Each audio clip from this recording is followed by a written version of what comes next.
Vamos falar de um tema que está na moda, que é esse daqui que o Sávio tá falando, que ele é 26% da população brabo. brasileira vive hoje em áreas dominadas por facções criminosas. Nessas regiões, não é a polícia, não é a lei, não é o Estado que mandam, é o crime organizado. Neste cenário, a esquerda ganhou fama de passar a mão na cabeça de bandido.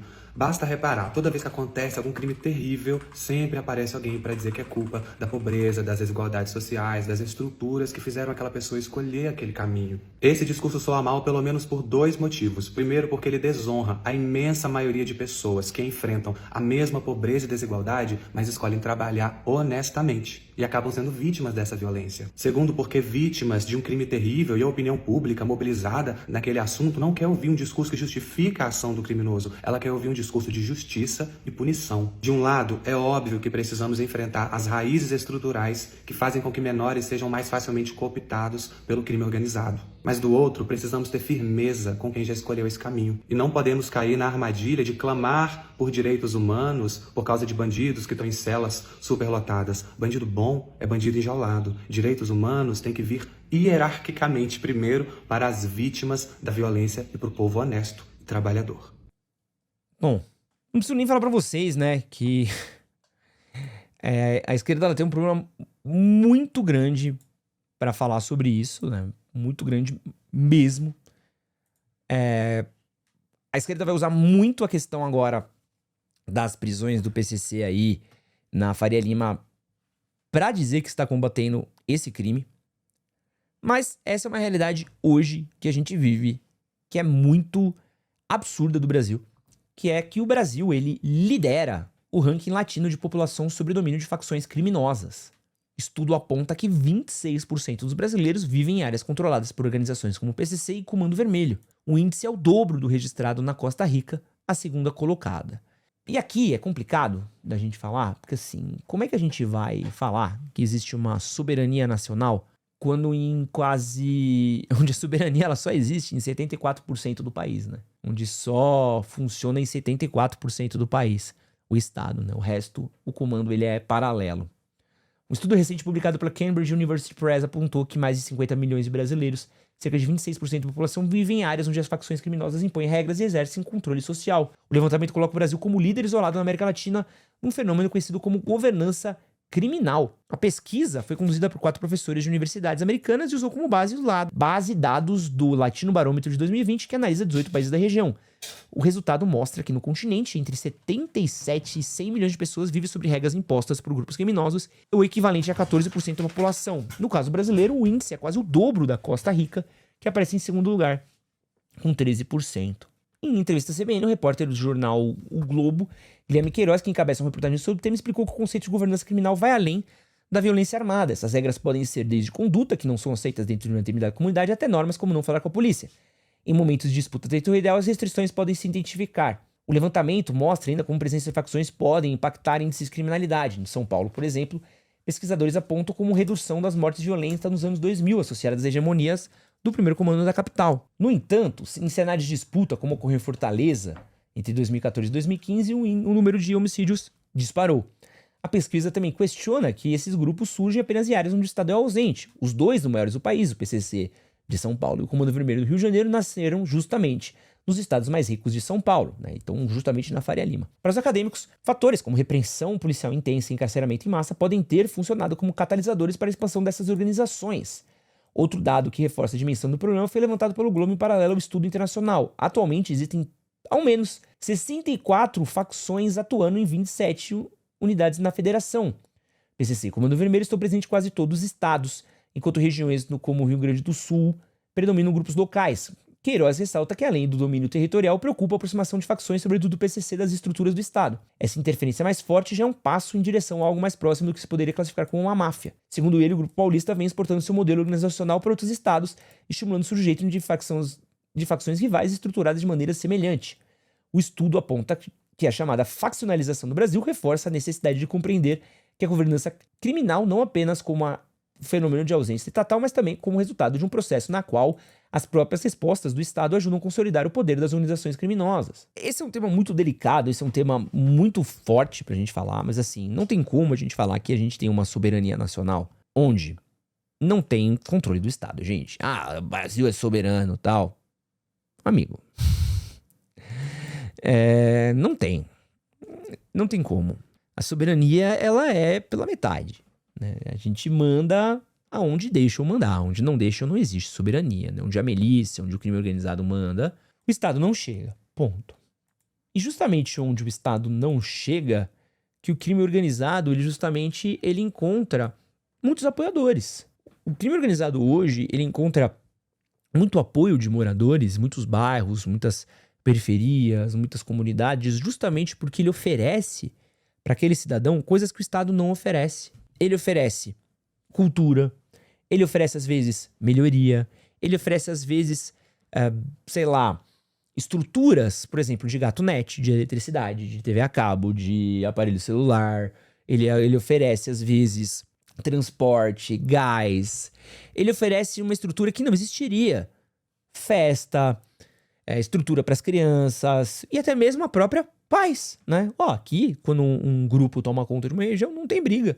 E quando o grupo toma, não tem briga, não tem tiroteio, não tem nada. Então você tem paz e pela paz daquele grupo, aquela pessoa fica em paz e só deles estarem em paz o povo fica feliz e protege aquilo ali. E essa é uma parada que é muito delicada a gente falar, porque muitos lugares do Brasil foram totalmente abandonados. Totalmente abandonados. E não dá pra gente tirar isso da equação. Não dá pra gente tirar isso da equação. Não dá pra gente tirar isso da equação sobre como muitos meninos hoje foram abandonados,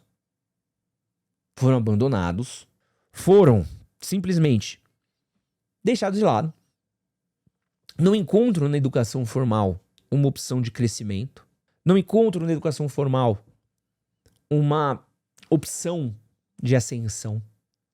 O ensino básico brasileiro, né, o ensino ali fundamental, primeira, quarta série, ali ginásio, colégio, é muito ruim, nosso investimento é ridículo. A gente gasta uma fortuna em universidade, né, para filho de milionário estudar na USP, para filho de rico estudar na UERJ, para filho de rico estudar no Unifesp. E as escolas públicas, onde as crianças pobres deveriam estar estudando, a gente investe muito pouco. Então a gente está lá pagando para os filhos dos ricos estudarem nas universidades públicas, mas o ensino básico, onde os pobres deveriam estar estudando, a gente investe muito, mas muito pouco. E aí esse cara não vê na escola possibilidade nenhuma de ascensão. O ensino técnico foi abandonado no Brasil, né? A gente sucateou o ensino técnico. E o cara não vê na escola possibilidade nenhuma de ascensão, né? Nenhuma de ascensão. E ele vê o estilo de vida glorificado por música, né? Ele vê Oruan, Pose do Rodo, esse tipo de lixo de música, onde é um estilo de vida que é glorificado. Nós canto que nós vive, né? Do Oruan, mano. E aí esse cara, ele é julgado pra isso, né? Ele é julgado pra isso. E o cidadão de bem comum, ele tem que viver no meio disso, velho. Ele tem que viver no meio disso, porque a galera não chega. O Estado não chega, às vezes não quer nem chegar. E às vezes não quer nem chegar. Quanto mais longe... Gente, quanto mais longe do centro de uma cidade, ou de uma zona nobre da cidade, menor a chance de uma polícia atender ao seu caso. Tanto que, em muitos lugares de São Paulo, é mais fácil você contar com o tribunal do crime do que você contar com a polícia.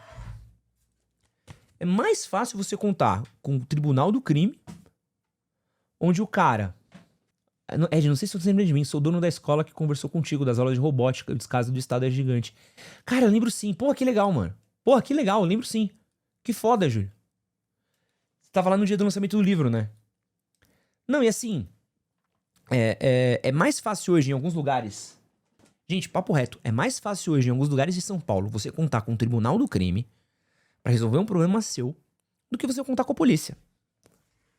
Vocês conseguem entender isso? Assim, que é mais fácil tu colar num cara do movimento. Falar assim, mano, ó, esculacharam meu pai, trabalhador, fizeram isso. O cara, vamos resolver isso daí. Do que você falar com a polícia. Essa é a realidade do brasileiro, mano. E como é que a gente vai falar de soberania? Me explica. Como é que a gente vai poder falar sobre soberania? Como é que a gente vai poder falar sobre uma nação? Sabe? Isso que é a dificuldade, assim. Esse é o país que a gente vive, velho. Não tem como. Pô, eu moro perto de uma favela que nem é tão grande, né? Nem é tão grande. Uma favela ok, aqui perto. E, pô, vira e mexe, tu vê umas festinhas que acontecem lá, né? Super bem organizadinha, pô, super arrumadinha, com pula-pula pras crianças, com comida, Páscoa, Dia das Mães. Tem umas festinhas lá, que, pô, que para a rua ali com as festinhas acontecendo. Vou dar uma dica pra vocês aqui, ó. Não é a prefeitura que faz. Não é a prefeitura que faz. Todo mundo sabe o que acontece lá. Então, mano, né? E todo mundo sabe o que a rapaziada vai fazer lá na quebradinha, né? E é exatamente o que o maluco lá do primeiro vídeo falou. Não é todo mundo que tá lá que faz isso. Não é todo mundo que tá lá que faz parte disso, entendeu? Mas, infelizmente, velho, a gente vê...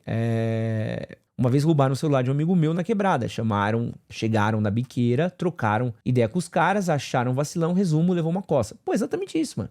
Exatamente isso. Sim, lembro que em Poá, um funcionário do meu trabalho foi morta pelo marido. Mas como era um membro da comunidade, a própria facção julgou o cara. Pô, super padrão. Super padrão isso daí, mano. O tribunal do crime às vezes funciona mais do que a justiça, velho. Mais do que a justiça. Muito mais, porque a justiça é conveniente com quem tem dinheiro, mano. Tá tudo fugido. Tá tudo fugido. A base tá fudida. Se a gente não reestruturar o pacto social, velho, não tem o que fazer, mano. Não tem o que fazer, mano. Não tem o que fazer. É colateral isso. A gente age como se eles fossem o culpado dos problemas. Não é, eles são o efeito colateral do que tá acontecendo. Sacou? Não tem como você... Sabe? E assim, não tem como a gente abordar esse problema se a gente não entender. Porque os caras... E aí os caras tomaram sistematicamente a parada. Tomaram pela música. Os caras organizam um baile, organizam uma festa, organizam uma comunidade. Olha o Pose do Rodo, olha o Oroan. Você acha que eles são financiados supostamente financiados por quem? Né? Enfim, é complicado, né? E aí, como é que a gente vai falar de soberania? Como é que a gente vai falar de um estado que, mano, seja soberano? Como é que a gente vai falar de uma nação que possa crescer? De ascender? Não tem, cara. Não tem como. Isso é muito triste. Esse que você acabou de assistir é um corte das lives que acontecem todas as terças e quintas, às 10 da manhã e aos domingos, às 9 horas da noite, no canal Edson Castro Oficial. Não esquece de curtir, compartilhar, se inscrever e assistir ao vídeo que vai estar aqui do lado. Valeu!